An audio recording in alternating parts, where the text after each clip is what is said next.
பாஜகவுடன் தன்னுடைய கட்சியை இணைத்த போது வழங்கிய வாக்குறுதியை பாஜக தலைமை நிறைவேற்றவில்லை என்று குற்றம் சாட்டியுள்ள சரத்குமார் தனக்கு அதிருப்தி இல்லை, ஆதங்கம்தான் இருக்கிறது என்று கூறியுள்ளார். நம் வலிமையெல்லாம் ஏன் ஒரு வலிமையான மோடிஜி அவர்களுக்கு நாம் அர்ப்பணித்து அவருடன் சேர்ந்து செயல்பட்டால் என்ன என்று என் மனதில் தோன்றியது. அந்த நேரத்தில் என் மனைவியை எழுப்பி என்னங்க ஆச்சுன்னாங்க. இல்லை, இந்த மாதிரி ஒரு எண்ணம் வந்து கொண்டிருக்கிறது என்று சொன்னார்கள். அவங்க சொன்னாங்க, நீங்கள் எந்த ஒரு முடிவெடுத்தாலும் நான் உங்களோட உறுதுணையாக இருப்பேன். தலைவருக்கு பொறுப்பு இல்லாமல் எனக்கு பொறுப்பு கொடுத்து என்ன பண்றது என்ற எண்ணத்தையும் கடுமையாக இன்று பதிவு செய்திருக்கிறார்கள்.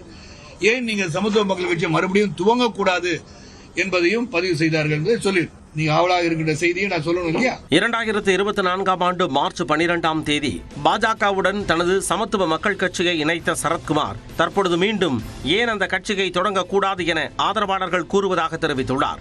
சென்னையில் செய்தியாளர்களிடம் பேசிய சரத்குமார் தனது ஆதரவாளர்களுடன் ஆலோசனை நடத்தியது ஏன் என விளக்கம் அளித்தார். தேர்தல் களத்திலே பணிபுரிவதற்கு பொறுப்புகள் இல்லாவிட்டால் எப்படி செயல்பட முடியும் என்ற ஆதங்கத்தை இன்னைக்கு எல்லாம் வெளிப்படுத்தார்.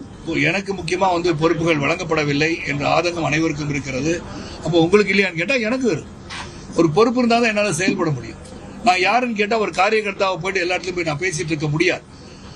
இது ஒரு வேதனையாக கூட சொல்லவில்லை, ஒரு ஆதங்கமாக சொல்கின்றேன். ஏனென்றால் 1996ஆம் ஆண்டிலிருந்து அரசியல் களத்தை நான் பார்த்துக் கொண்டிருப்போம். ஏன் நம்ம நல்லா தானே போயிட்டு இருந்தோம். என்ன நம்ம தேர்தல் களத்துல நம்ம நிக்கன்னு சொல்லும் போது இன்னைக்கு சொல்றாங்க எல்லாம் நீங்க ஒவ்வொரு முறையும் தனித்து போட்டியிட வேண்டும் சொன்னதை நாங்க உண்மையிலே நம்ம கரெக்டா பண்ணிருந்தோம்னா இன்னைக்கு நம்ம இந்த நிலைமையில் இருந்திருக்க மாட்டோமே தலைவா அப்படி அவங்களும் சொல்றாங்க. இன்னைக்கு அதிருப்தியில ஆதங்கத்தில் இருக்கேன்.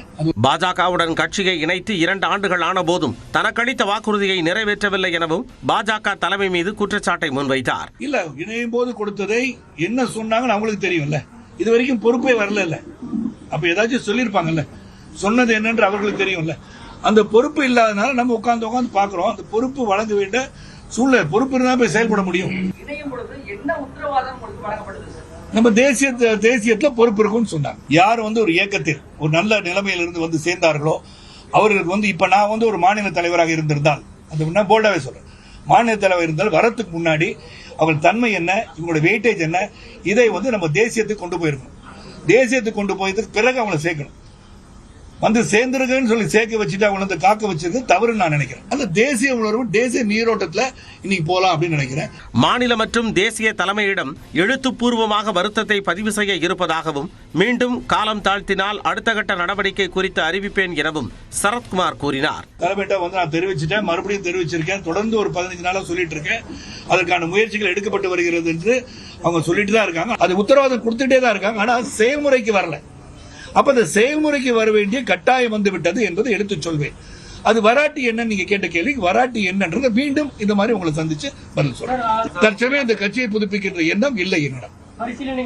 பரிசீலனை கூட கிடையாது. ஏன்னா வேண்டுகோள் கொடுத்து அவங்க பண்ணணும்னு சொல்லும்போது இந்த பரிசீலனை எதுக்கு போகணும்? நான் வரும் தேர்தலில் தலைமையே கூறினாலும் போட்டியிட போவதில்லை என சரத்குமார் திட்டவட்டமாக தெரிவித்தார். இந்த தேர்தலில் நான் நிற்க மாட்டேன், என் மனைவி நிற்க மாட்டார்கள். அவங்க பிஸியா அவங்க படப்பிடிப்பில் நடந்துட்டு இருக்காங்க. பெரிய சாதனை படைத்த ஒரு சூப்பர் ஸ்டார் ஆயிட்டாங்க. அவங்க லேடி சூப்பர் ஸ்டாரா. ஐயோ, அப்ப நயன்தாரா பதவி போயிடுச்சான்னு கேட்காதீங்க. ஏன்னா இது ஒரு சர்ச்சை ஆயிடக்கூடாது. இல்ல, நாங்க ரெண்டும் நிக்க மாட்டேன்னு சொன்ன பிறகு அது பரிசீலனைக்கு வராது.